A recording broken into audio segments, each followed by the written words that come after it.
Hello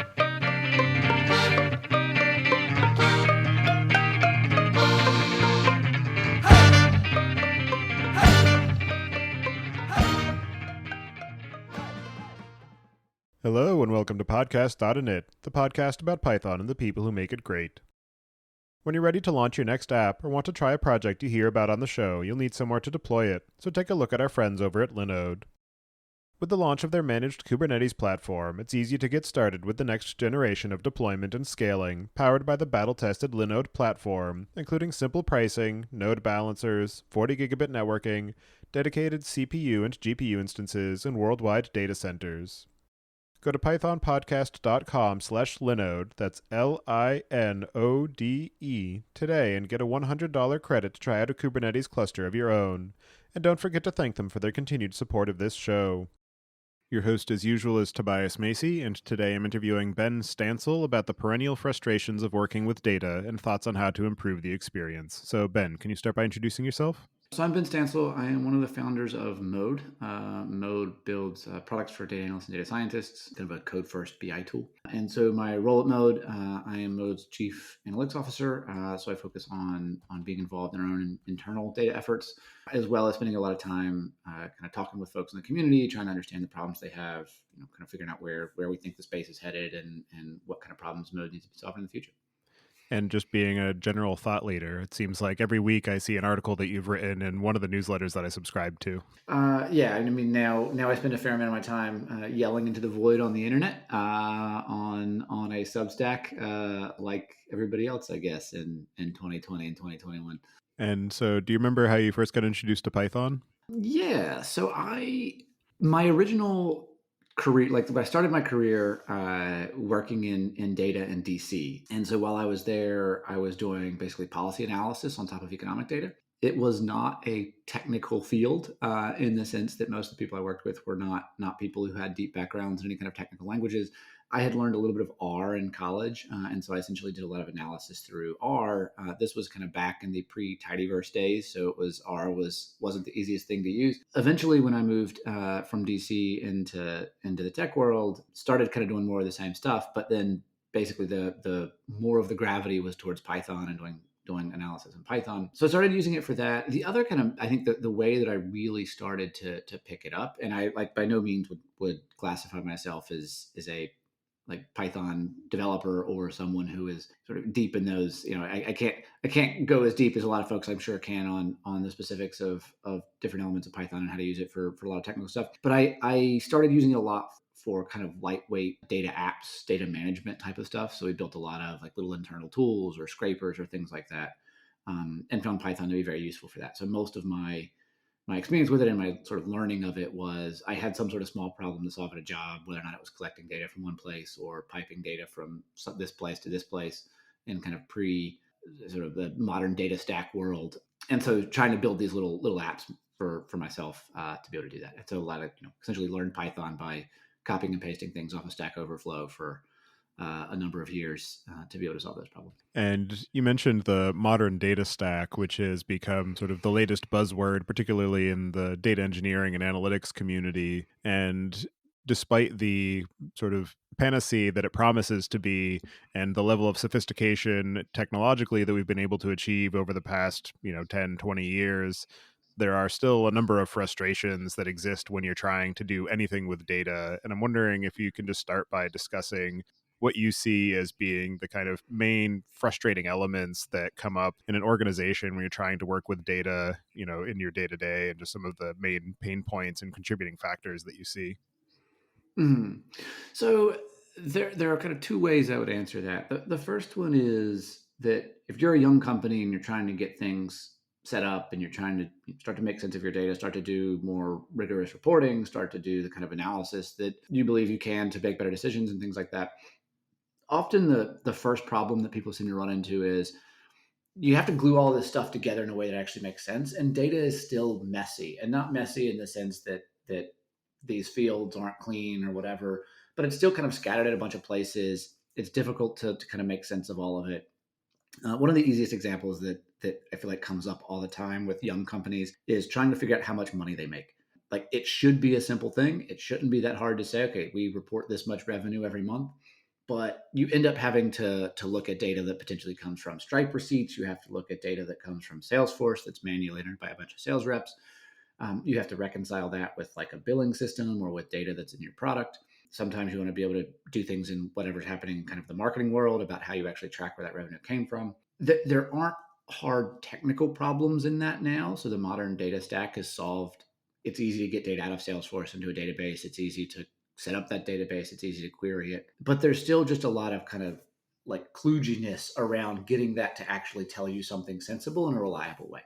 And so I think that is still kind of the fundamental problem is there are all these tools that you can set up, and there's a lot of tutorials out there for how to get these things spun up very quickly and stuff like that, but they still don't provide sort of value on day one. You still have to know how to kind of wire them together and what to do with the data to actually make sense of it. And that requires not just some technical ability of understanding how these tools work, but it also requires a fair amount of savvy about your business and how you're actually tracking different things in that business. So part of it is I think the early stages, the biggest problems are just kind of making sense of all of it and figuring out kind of how to interpret different pieces. Over time, for more mature companies that have a lot of these tools in place, there's a lot of gaps now about we have all these tools that do different things, but they don't sort of work together super well.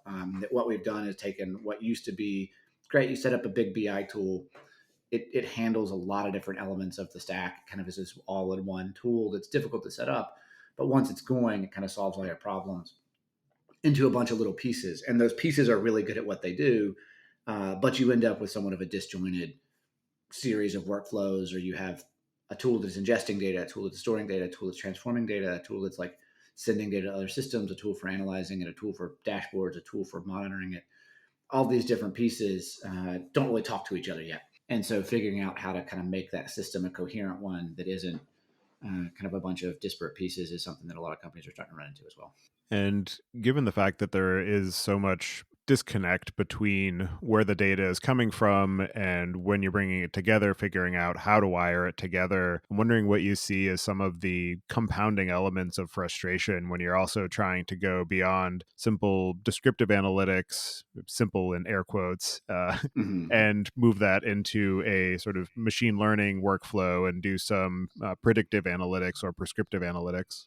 Yeah, I mean, so it feels as like this sort of thing where basically the further out you get from the core of it, the further out you get from sort of the more basic stuff, it's the vibrations become bigger basically. Like each sort of step away, the small variant. It's basically like you're shooting an arrow and you're shooting it from 10 feet and you're off by a tiny bit. Like you don't miss the target by that much. You shoot it from 50 feet, that tiny angle of difference is going to miss it. If you're shooting a rocket to Mars, like it can't be off at all.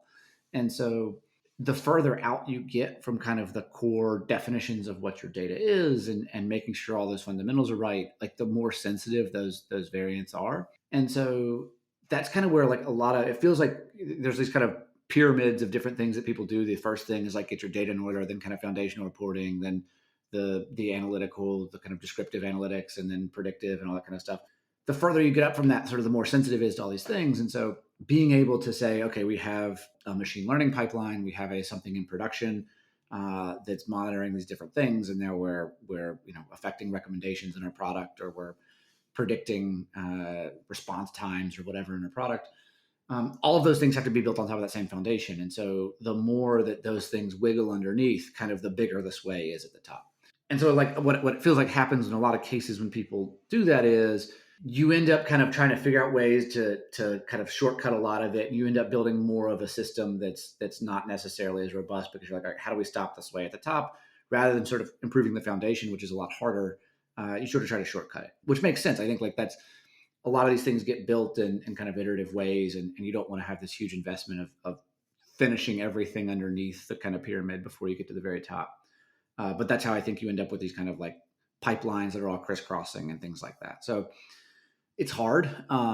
It's hard to do that stuff well, but I think it's again the tools are improving so that it's gradually easier to build a more stable foundation. But I think we still got some problems to figure out there. And again, part of it is also not just tooling. It's that it takes some sort of organizational savvy about your business and things like that to actually get it right. Like tooling doesn't solve us being able to build great products on the web. Certainly helps. Tools like Rails and AWS and all those things certainly help us be able to build great products. But at the end of the day, you still got to make use of them in a good way. And so data tooling is always probably going to still be that, where sort of it's only as skilled as the developers using it. And on that point of the sort of level of skill necessary to be able to work with the data and understand how to tie it together, I'm wondering what you see as some of the disconnect between, as you said, the level of sophistication of the tools that we have and the ability of the people who are using them to be able to build meaningful analyses for their business, and some of the maybe organizational challenges that come up as a result of the different sources of data and the ways that it's being generated and the ways that it's being requested in terms of how to apply it.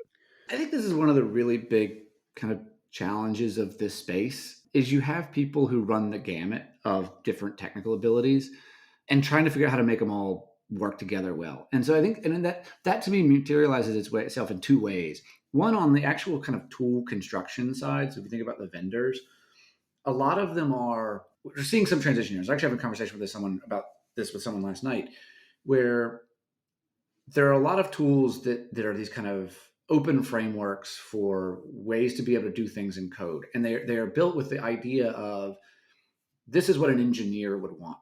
That an engineer would want to be able to write their own sort of arbitrary scripts, do certain things with those scripts. And it's sort of like a very kind of developer centric approach. So one example of this is something like Airflow. Airflow is very powerful, but you have to kind of code your own stuff up to make it work. And it's basically a platform for writing your own code on top of it. And it's very good for that. Tools like Fivetran came along and said, instead of giving you a way to like very easily orchestrate, you write your own scripts to extract from an API, you write your scripts to write it to a database. We're going to forget that flexibility. We don't want that flexibility. We'll just give you a button to push that says sync it from Salesforce to Redshift. Yeah, okay. There's not really any flexibility in that, but that's probably not what you need. Like you just want the push button thing. And what the result of that was, I think it opened up a lot of like data tooling to people who wouldn't have access otherwise. It really expanded the market from this isn't just a data engineering thing. This is something that anybody can use. Now, what you do with the data on the other side is maybe a little bit of a different question. You need somebody who's comfortable in SQL, but that aside, Fivetran as a tool basically said, forget the flexibility. Instead, we're going to be kind of rigid in what we give you, but we're going to make it super easy to do.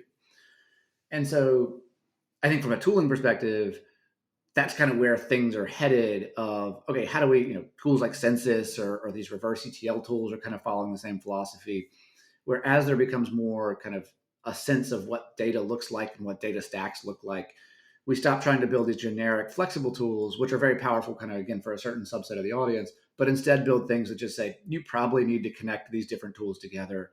Why don't we just give you a push button way to do it? We'll be kind of prescriptive on what that looks like, but the result of that is a lot more people can have access to it. The same thing I think happens inside of companies a little bit about how do you make technical people and the sort of non-technical folks who are trying to consume data work together better.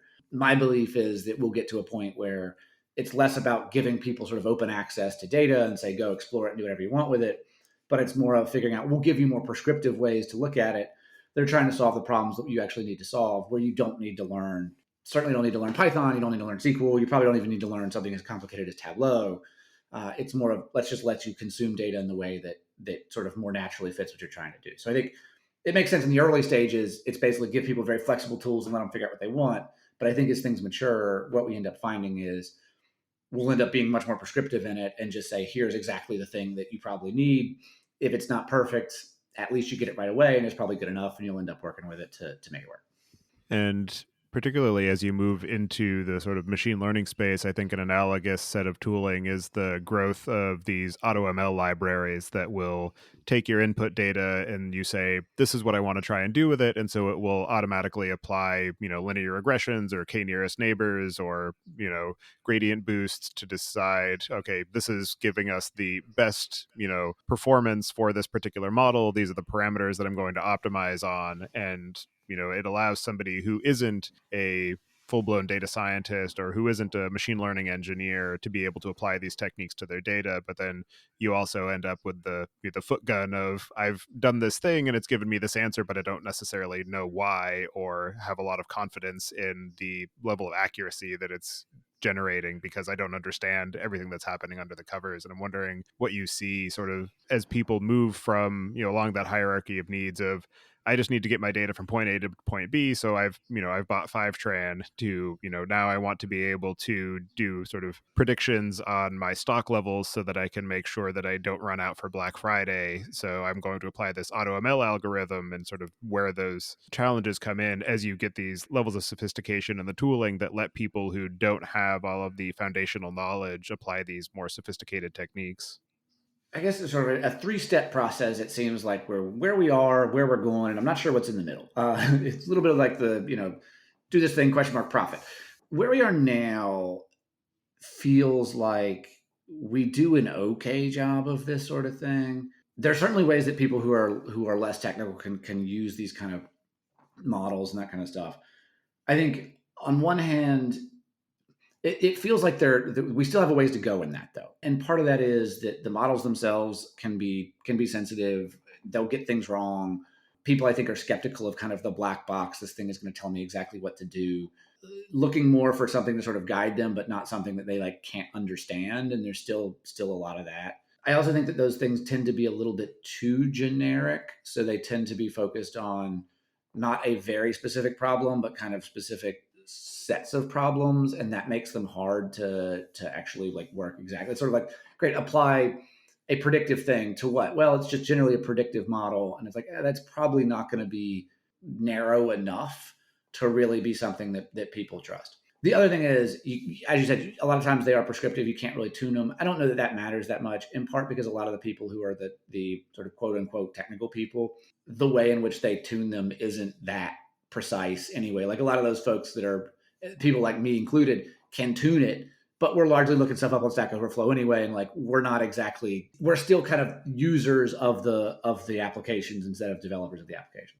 Where I think it goes is all of the ML parts are essentially buried where nobody even really knows they're there. Like it doesn't. At the end of the day, what a operations manager cares about is how many things should I have in stock. The fact that an ML model is the thing that told him that, like right now, I think that sort of works because it feels buzzy and it feels like it's smart and this is the right thing to do. In the future, who cares? Like when I log into Salesforce to look at how we're doing in this quarter, I don't care at all what technology is underneath it. I just want the information it's going to give me. And I think that's kind of the same where this ultimately is headed is right now when we think about kind of bringing data science and ML applications to the sort of masses, there is a lot of putting the ML at the edge where it's like, look, this is this plus ML. It's amazing. And it kind of is buzzy and sells. I think eventually where it gets is like the ML part, who cares? Nobody's actually buying that. That's not the thing to market. It's not the thing to talk about. What I want to talk about is you no longer have to think about this problem as an operations manager in your warehouse. Maybe you get there because of an ML model. Maybe you get there because you can predict the future. Maybe you get there because you sold your soul down by the railroad tracks and now you can tell exactly what's going to happen. Like, I don't care. I just want to know that problem. And so I think like we'll get to that point where the ML thing just becomes yet another tool for developing applications rather than being this kind of like forefront, the edge of technology type of thing. Like I've never thought of this analogy until now, but like the crypto world, which is not a world I understand at all, feels like it's very much in this where every sort of crypto application is like crypto forward. It's like it's the blockchain. It's like I don't care if it's the blockchain. Solve the problem. If you use the blockchain to do it, great. But eventually it'll get to a point, if the crypto enthusiasts believe it will, where the blockchain is just an assumed part of the way it works, and nobody's actually marketing the fact that it's built on that infrastructure. Yeah, it's very analogous to the evolution that the software engineering community went through and is still going through in some places, but where, people get their identity very closely tied up with the code that they write, and they forget the fact that nobody cares about the code. Like nobody cares if you wrote 10,000 lines of Python code to be able to build this amazing application. What they care is that the application does the thing that you told them it would do. And I think the Yeah. machine learning community is starting to go through that same experience of, yes, machine learning is great and all, but nobody cares about that. They just want it to do the thing that you said that it would do, and not have to worry Yeah. about how it works. There's this conversation kind of among the analytics community, which I guess is like adjacent to this. It's the analytics folks tend to be the like fly the SQL flag, doing more of the like insight analysis type of stuff, but all kind of the same world. But there's kind of this conversation now about analytics as a craft, and sort of the focus on the quality of the analytical work that you do and the quality of the code you write and things like that, which I think is as a kind of, I think it's a useful thing to think about as an analyst and sort of how to do a good job of what you're doing. But I think to that point, there's like this overemphasis sometimes on it where like the result is what matters. Nobody cares. Nobody's choosing to use your analysis because they think it's beautiful. Like they want it to work. And engineering is kind of like that, where like, yeah, it's a craft of sorts. The beauty of it is not the elegance of the code you write. It's just like make the thing work. And if you can, the code is elegant that does it, cool, that's great. And that probably makes it easier to extend and all those sorts of things. But like that's not really what we're here for. And we shouldn't sort of elevate the craft side of it outside of the sort of end result of the application. I think ML, yeah, is still in that phase of like, ML, let's celebrate it. But I think we're transitioning to, as you're saying, where it's like eventually it's ML is assumed or it's not, but nobody really cares. The point is what it does. Absolutely.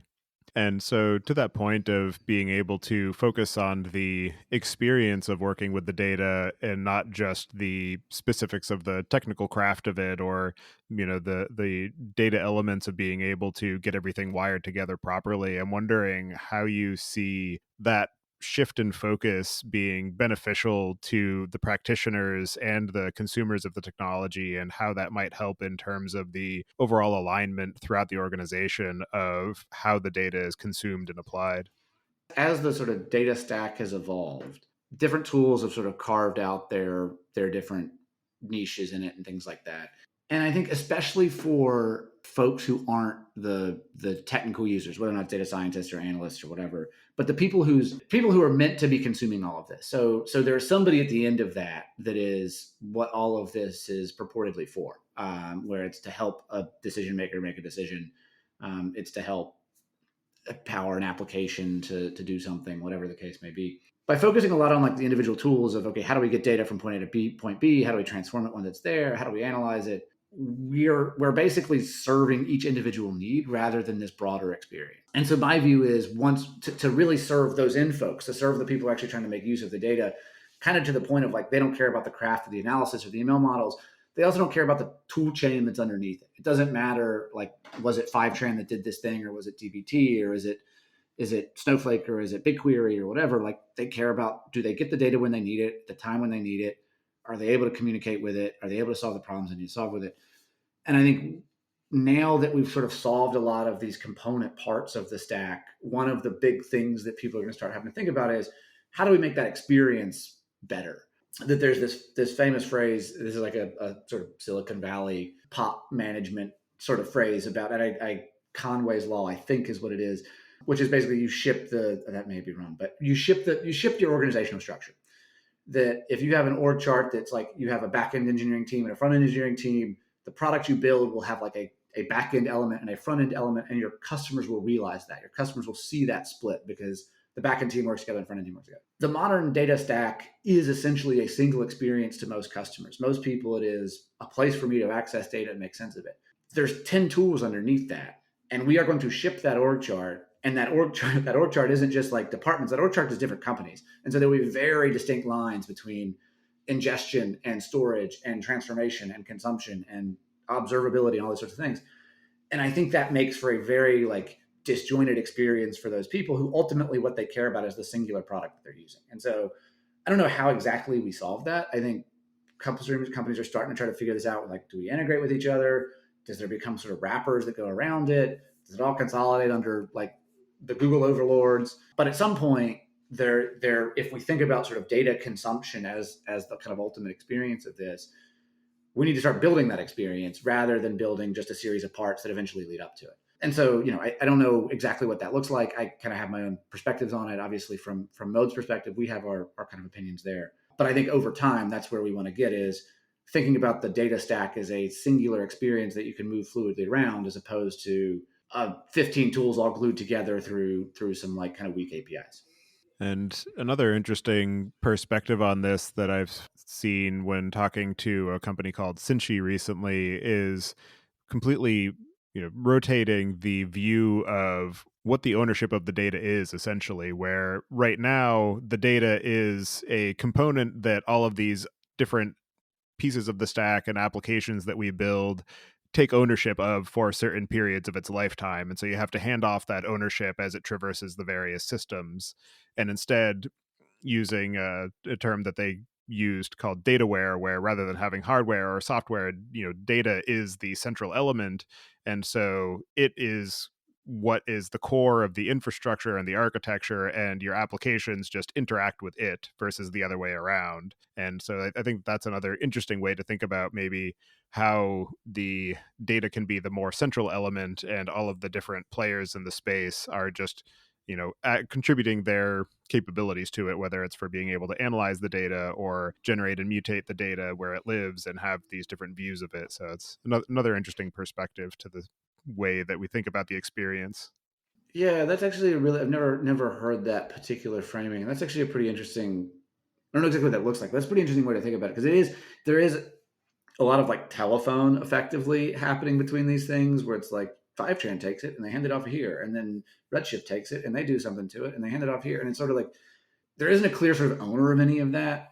I have thought of this before as is there eventually needing to be something that is kind of a single place everything plugs into. I've referred to this before as like an OS. I think you can call it whatever you want, but basically something like that, where if I am mode, I'm being able to connect to part of the system that has awareness of the rest of what's happening. Because right now the warehouse is effectively that, but the warehouse doesn't know what else is going on. You're just like querying stuff. All you're doing is accessing the bucket of stuff that it's holding, but it's not aware of the stitch jobs that are running before it. It's not aware of the airflow jobs that are powering it. It's not aware of the metric stores that are sort of downstream from it. I've thought of there being like some way to sort of bring that stuff together to give Mode a single place to talk to that says, okay, here's all the things that are going on in the system. This is the moving parts. We can kind of help coordinate with that. But this like dataware kind of analogy is interesting, where instead of thinking about it as we need to get another application that is the switchboard for this game of telephone, it's more of what if the data itself was the thing? Like what if the information was contained in the data itself and we all just sort of read from that source system? I don't know. I don't know exactly how that goes, but that's actually kind of an interesting approach to it. Is instead of thinking of like applications as being the owners of this, it's like why not just imbue ownership into the data itself? Yeah, it definitely brings in some interesting sort of questions, and like how do you go about the implementation details of that? And to some extent, I feel like the current focus of the kind of metadata fabric as this connective tissue across all of the different elements of the data experience is starting to go in that direction. But then you still have to deal with those changes in ownership and making sure that there is immutability at different stages of Mm-hmm. working with the data, so that you can kind of go back in time or have different views of the data. So there are a lot of complicating elements of it, but it's an interesting ideal. Yeah, and there's a lot of the sort of like data mesh type of stuff here now of maybe the way to do is sort of decentralize it.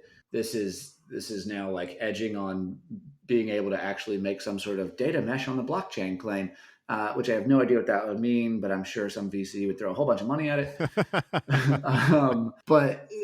But yeah, there's a lot of stuff there that's interesting, and I imagine that gets even more kind of to the point about like you shake the bottom of the tower, the top vibrates even more. In like a productionized ML world, that seems even more important, where all of these pieces, you have production systems built on top of this. It's one thing to say, hey, or like this stack makes sense for the dashboards that our executives are looking at, or for the kind of operational managers or whatever. Is another thing when those are the pieces that power your product, or those are the pieces that sort of define whether or not your business is successful or not, that you need that system, that sort of nervous system a little bit more. And so I don't know how we would solve that, but that approach of like the data being the key to it is actually kind of interesting. And to the point of this sort of pyramid and the quote unquote hierarchy of needs that you see applied to basically every area, with the sort of data hierarchy of needs is, being able to have the data in one place and access it, and then moving up the stack of being able to analyze it, and then further up the stack of being able to build machine learning models on top of it. And Mm-hmm. to your point, a lot of times people will try to kind of, skimp on the base of that pyramid and just go straight to the top because they just want to get to the ML. And I'm wondering what you see as some of the potential pitfalls and shortcomings of taking this technology first approach to the data experience, and some of the ways that thinking about the desired end goal as a means of constructing that pyramid and that Mm-hmm. hierarchy, how that can improve the end-to-end experience of building these systems and working with the data. So yeah, so I think like there's a technical answer to that and kind of a practical answer. And I think the technical answer is the easier one, but the less impactful one. So the technical answer I think is basically if you build ML models and systems, so not just like the model itself, but kind of the production system and stuff that powers it, on a shaky system, like that thing is not going to tell you what it thinks you think it's telling you. So an easy example of this is say that you want to build not in your product necessarily, but you want to build like a customer health score for your sales team or your CS team. That's like these are the health of all our customers. Let's try to figure out who's doing well and who isn't. If you haven't done some of the foundational work of being able to properly track the things that different customers are doing, or defined what an active user is in a particularly precise way, and you're just kind of throwing things at that, then it's like a garbage in, garbage out sort of thing where that model will tell you something, it'll give you a bunch of scores, but those scores won't be reflective of kind of the reality on the ground. And so if your customer success team starts using that model to determine who to talk to or not, they're not probably going to do a better job of finding the right customers to talk to that are on the cusp of churning versus the one that are really healthy that it can expand. Like, sure, it'll do better than a random selection, but you haven't really solved much of a problem there. And so, that doesn't mean that you should like go finish all of your reporting before you do that sort of stuff, but understanding kind of what are the basics that drive customer engagement and things like that are the necessary pieces to actually construct that customer health score model in the first place. If you just throw a bunch of features into it and say like, tell me who's healthy, you're not going to get something that's terribly useful. Whereas if you understand the dynamics of your customers, which requires just kind of like basic analysis and reporting and those sorts of things, then you can say, okay, these are probably the features that matter. These are the ones that don't. Some things that may not be obvious may show up, or some things that you think are obvious may not actually matter. The other side of that, though, I think is more of the organizational one, which is the thing that makes those like any sort of production model, whether or not that's internal production of like a customer health score versus or production in the sense that it's actually in your product, useful is you're solving a real problem. And I think if you come at it from like the technical side, you tend to skimp on trying to figure out what that problem is. That's a little bit of a cliche. Like everybody sort of gets that intuitively that like don't build the technology to solve a problem. But I think there's kind of we often get sort of half fooled by that, where we're trying to solve a problem that like a customer asked us for a solution, and we're kind of like, okay, yeah, we'll do that, without realizing what the real root of that is. And so even things like dashboards, I think, show up a lot like this, where people will be like, I need to look at a dashboard of these metrics. I'm like, great, here's your dashboard. And then nobody ever looks at it. And you're kind of like, why didn't you ever look at it? And the reason is they're not actually asking to solve a problem with that. They came to you with some sort of prescription about what they thought they wanted. Then they got it and they realized like, well, that's not really what I actually wanted to do. And so those sorts of things, I think it's like you have to really understand what they're trying to do. Like, what's the actual ends for which this dashboard is a means, for which this ML model is a means, for which any of these things are means. And once you figure that out, then you can actually build something that's useful. So I think if you start with the tool, or even kind of the notion of the tool that this will be a cool thing to build, it's easy to basically hear somebody wants a dashboard and be like, great, I know how to build dashboards, I'm going to go build that. Or people say, I really would like to know which customers are healthy. And you're like, great, I'm going to go build a model to figure out which customers are healthy. You build that, and then they don't use it. And you're like, why not? And it's probably because, well, what is it they want to do that healthy thing for? And can you actually solve that more directly than you sort of realized in them asking for the particular solution? So I think part of it is really just that. It's like getting at what are we actually trying to accomplish here, and being really focused on that part is where these things get really valuable. And as far as the sort of design elements that can contribute to improving the end user experience, and some of the ways that as data practitioners and people working in the sort of analytics and machine learning space, how can we get closer to properly understanding that desired end goal and not just go straight to, this is the problem that they said that they want to solve, so I'm going to solve that problem and do it the best way possible, that's Mm-hmm. not actually going to actually generate any real value to the organization or to your customers.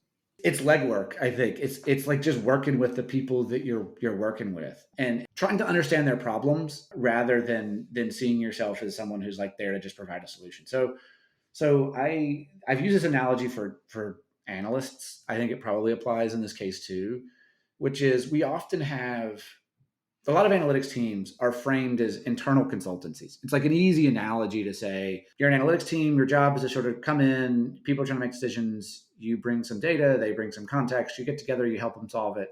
and you're sort of a consultant in that way of like someone call McKinsey, they're going to come in and they are experts on one thing, you're an expert on another thing, and cool, together presumably you'll figure something out. I think it's kind of a flawed analogy, or one that at least sort of changes the connotation of the way this should work, where it sets you up to be someone who is coming in as an expert of something. And while yes, you need to understand what your client wants, McKinsey's going to have their playbooks that they run. Like they're going to have some sense of the way that a business should be run, and they will tell you these are the things you want to do. And it's mostly, I guess, lay people off or whatever.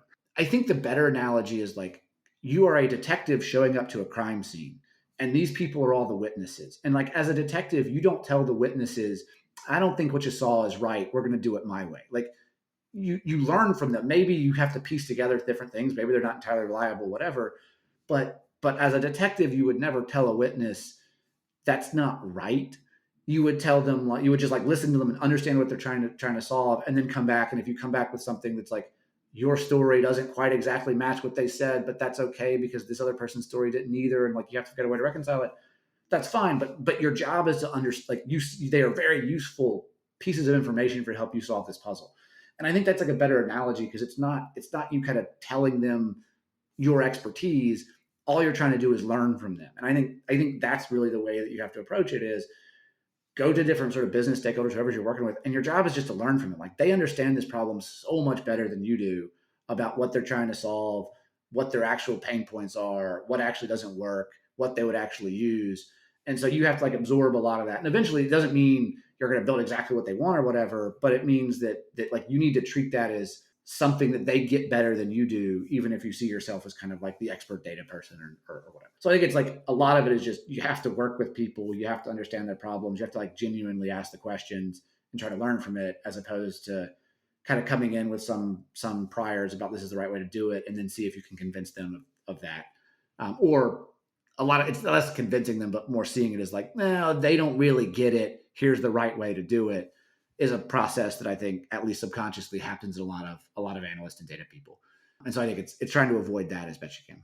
And to the point of being able to help the business people and the customers collaborate on reaching the desired end goal and achieve the outcome that they're actually aiming for. How do you see the sort of design and capabilities of the tooling that we build, and specifically what you're doing at Mode, being able to contribute to that kind of iterative journey of, I have a problem, so I'm not going to jump straight to building an ML model. I'm first going to Mm-hmm. say, here's a 5-minute query that puts me directionally in the position of, what they're trying to answer for. And then I can say, here is a thing to look at. Is this what you mean? And then be able to Mm-hmm. iterate on that and then progress along that journey of, I have a problem, to now I have a machine learning model that's able to actually sort of maintain the desired status quo. Yeah, so there's like two big pieces of that workflow that are things that we believe in, and it's reflected in the way that we want to build Node and kind of what the product is today. One is the kind of iterative nature of asking those questions that you often start not quite knowing what you're going to do, or like you have some notion of it, you take some approach to maybe I'll try to solve it this way, it doesn't work at all, you have to go back and like you learn something in that process, kind of iterate your way through it. Analysis of any sort, whether or not that's answering a question that your CEO sent you of like why are signups falling off a cliff, whether or not that's building a model, whether or not that's even building sort of dashboards of core metrics, you can't really plan those things ahead of time. That you may approach it as like, oh, let's try it this way. And then you realize, oh, wait, that didn't quite work. And even just on the dashboard case, if you want to have a dashboard of something like your sales team's win rate, you may first be like, well, let's just look at how many deals we started and how many deals we closed. And then you're like, wait, what do I do about these deals that are free trials for nonprofits? Like, do I include them? I'm not sure. Let me look at like what happens if I include them or if I don't. Does it really matter? Then you may be like, well, how long do I let trials run? What if this one trial went for 4 years? Like somebody in Salesforce didn't close it out. What do I do? So you end up with all these like weird things to figure out. And ultimately, the point is, what's the win rate for? What's it designed to measure? You have to figure that out, and then you can answer these questions. And that's like the simple case of just defining a metric, especially if you're doing analysis or trying to build a model. Those things get even more complicated. So I think that part of that is being able to iterate through those questions really quickly with the tooling that doesn't sort of force you to build everything up front. Like you can't write a blueprint and then go build it. You have to have a tool that sort of lets you build the blueprint as you build it. The second part is really to the detective analogy bit, which is you have to be able to work with other people on it. It's not something that somebody can ask you, even again on the simple example, go build a dashboard of our win rate. You can't go into a cave, build it, and come out with the right thing, because you'll run into these questions. You're like, I'm not sure how to handle this. And then you have to go back to the people who asked for it and be like, hey, do we care about this because we want to know like the probability of us closing a lead because we're trying to figure out like what the value of a lead is? Then probably the nonprofit thing should be included in the win rate because those look like leads initially, and then we end up not making any money. Or are we trying to measure like the efficacy of our sales engineering team? In that case, we probably don't care about the nonprofits because they're not losses. They're not things that should count against us for a deal we lost. It's just we didn't make any money, and that's different.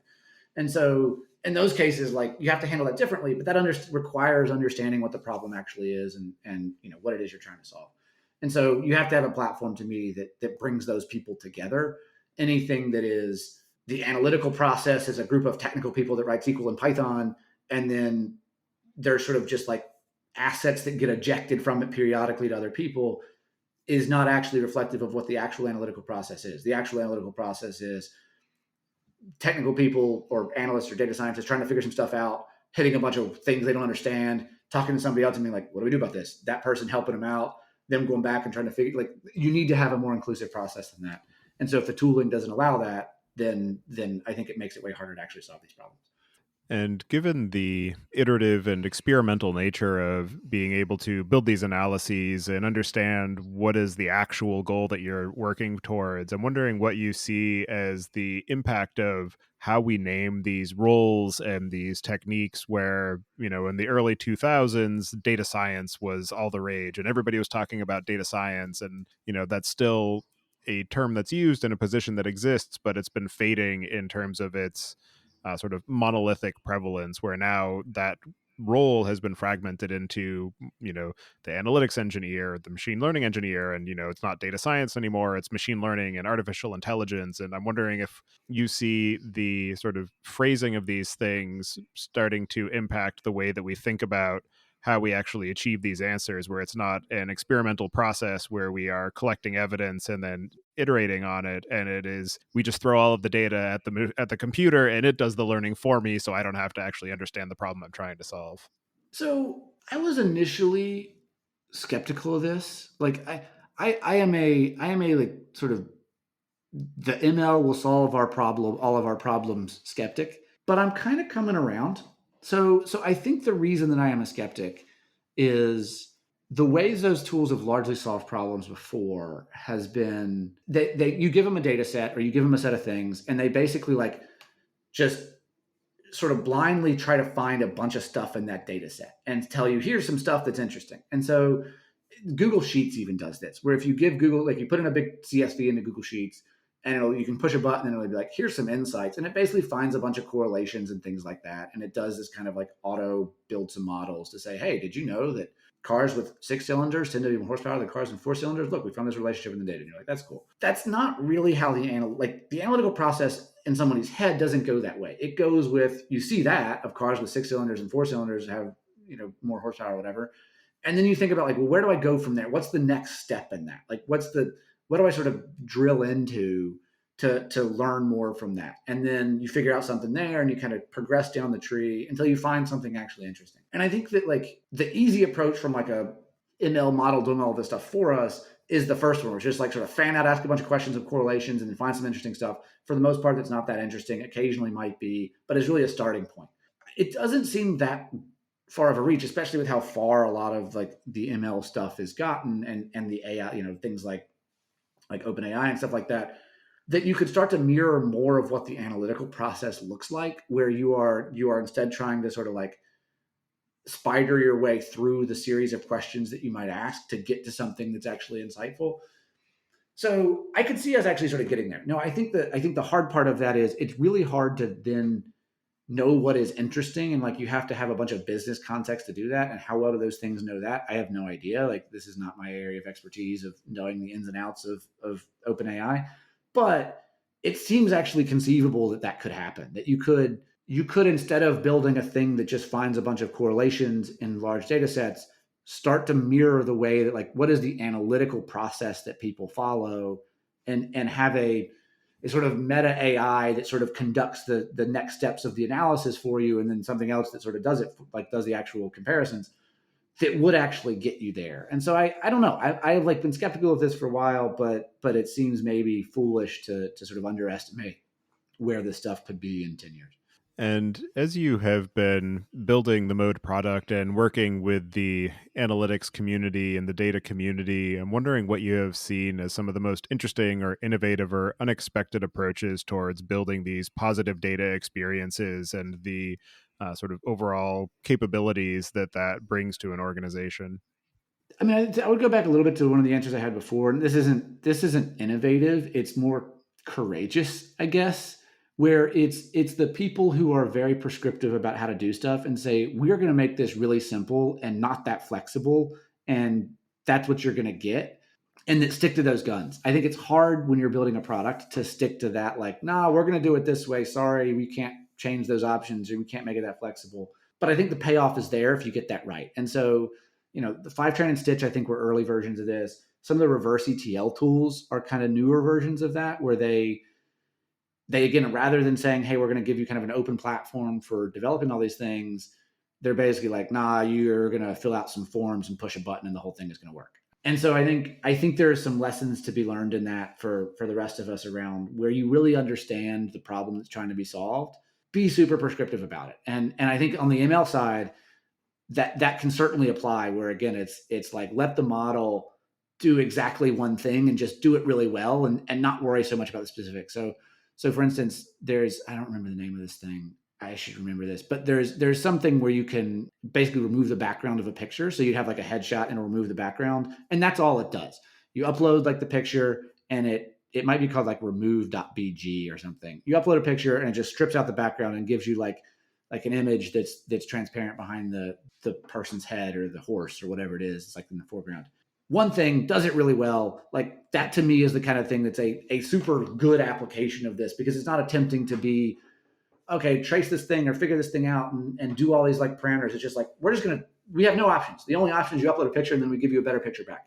And like that to me is where I think we'll start to see a lot of this kind of innovation that actually makes data and ML applications more widely used is again burying the ML part and just focusing on what does this thing actually do for people.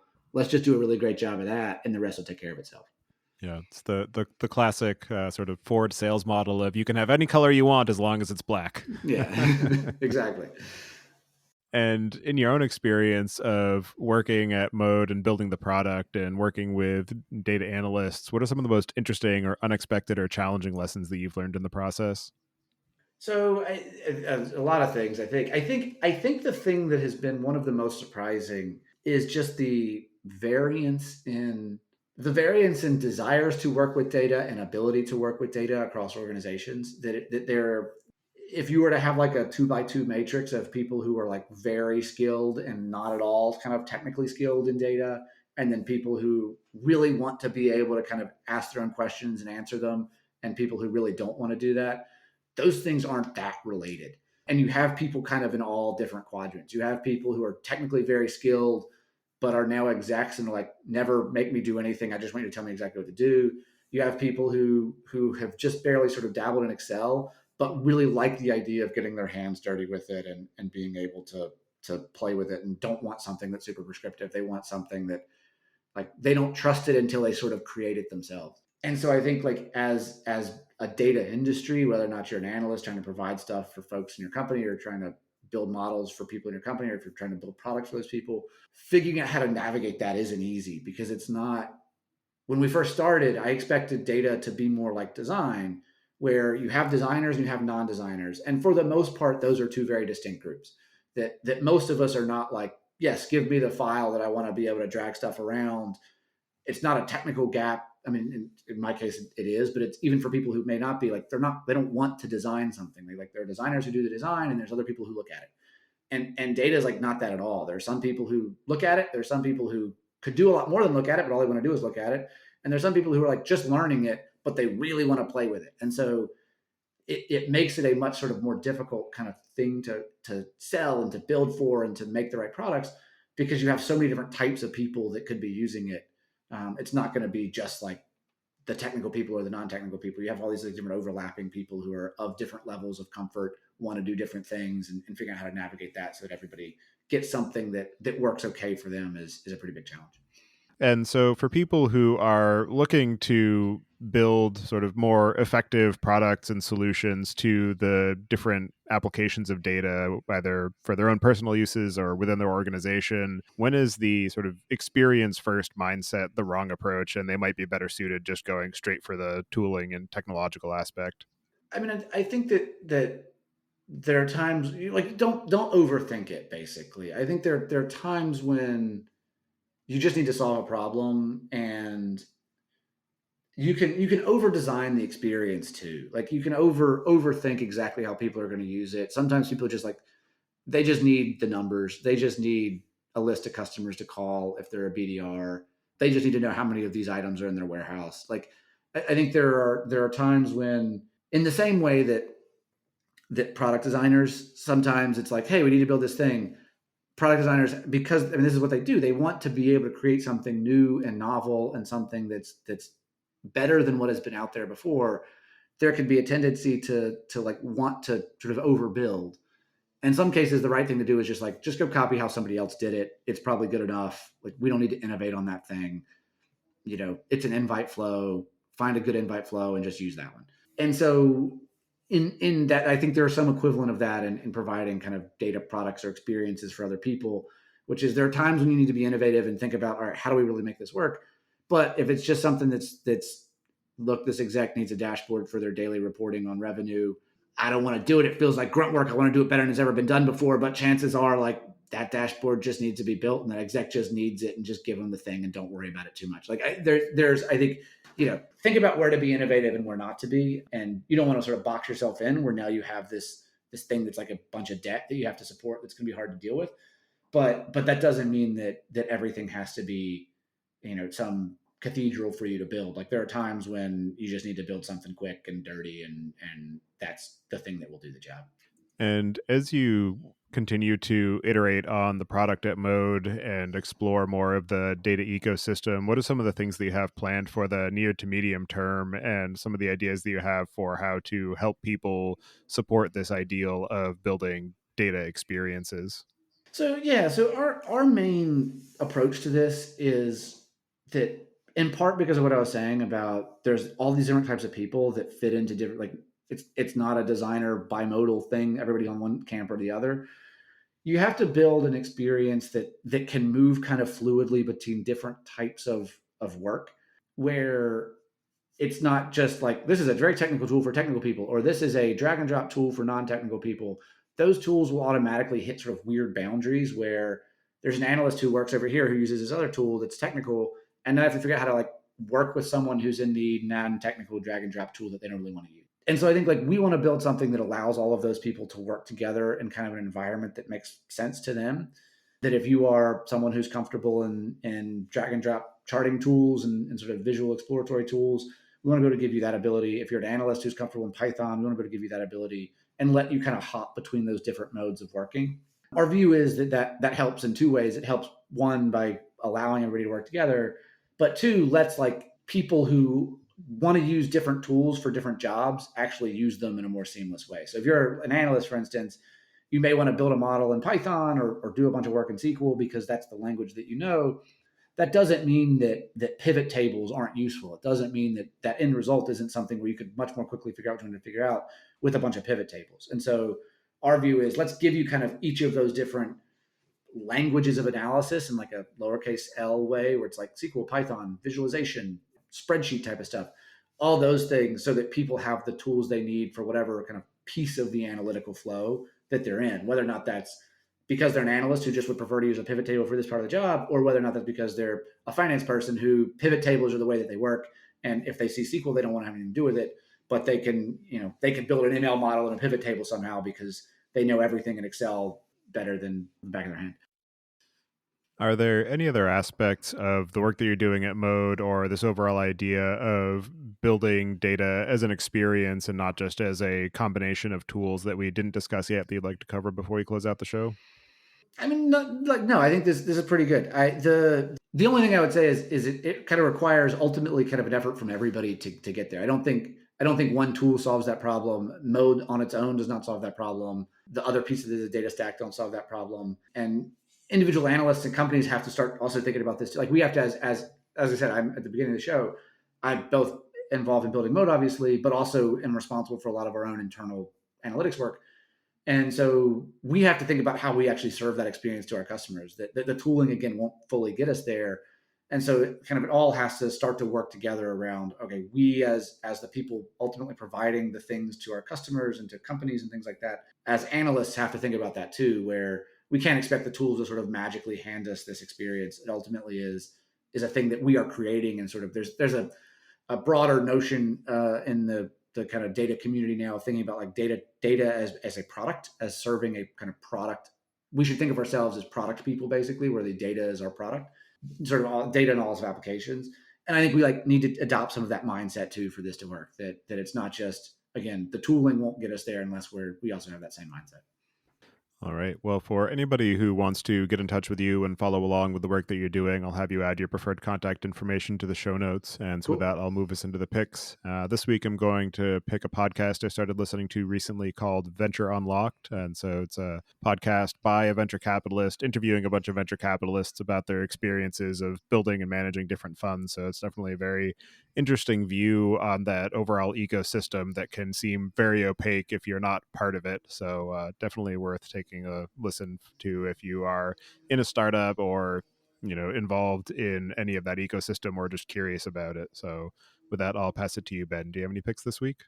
Yeah. So there's I would say two things. One is data related. One is not. On the data related stuff, as you know, I've been involved in basically writing a lot more, yelling on the internet, and as a result of that, I've found a lot of things that other people are writing. There's a handful of like blogs that are people I think who are, some people have done this for a while, some people less so, that I think are worth checking out if you're interested in this sort of stuff. So a handful of names. There's Bobby Pierno has one called Rap Text that's associated with the startup Equals that I think is pretty good about this stuff. Randy O has one that's called Counting Stuff. There's one called Ray Data Co. that's pretty good. It's really good at some of those things. And then the Modern Data Democracy is another Substack that's relatively new. That's good too. So there's a bunch of these sort of things out there where people have these conversations that if you're interested in it, I'd recommend checking it out. It's like an interesting conversation to follow along with if you want to be kind of see what's going on in the data tooling landscape and things like that. The non-data thing that I have been invested in recently is basically everything with the Theranos trial and the Bad Blood podcast. The Bad Blood book is really good. It's a book by John Carreyrou, who was the Wall Street Journal reporter who did all the reporting on it. Kind of broke the story, and now he's having a podcast that's following along the Elizabeth Holmes trial. I find it fascinating. It's like a fascinating intersection of sort of the tech and Silicon Valley world that I obviously been part of, but also just like how it all happened is crazy. That they managed to raise $1 billion and make a $10 billion company on something that didn't even exist. It just is nuts to me that was able to happen. And so I think like that whole story is fascinating to me, and the podcast is good, so it's worth checking out. And it does a good job of covering sort of the background if you haven't read the book too. So All right. Yeah, I'll definitely have to take a look at those. So thank you very much for taking the time today to join me and share your perspective on this overall space of building data experiences and how that can provide better outcomes for people who are working in the space. So definitely appreciate all the time and energy that you put into building Mode and contributing to the ecosystem. And I hope you enjoy the rest of your day. thanks, and thanks for having me. This is great. Thank you for listening. Don't forget to check out our other show, the Data Engineering Podcast, at dataengineeringpodcast.com for the latest on modern data management. And visit the site at pythonpodcast.com to subscribe to the show, sign up for the mailing list, and read the show notes. And if you've learned something or tried out a project from the show, then tell us about it. Email hosts@podcastinit.com with your story. To help other people find the show, please leave a review on iTunes and tell your friends and coworkers.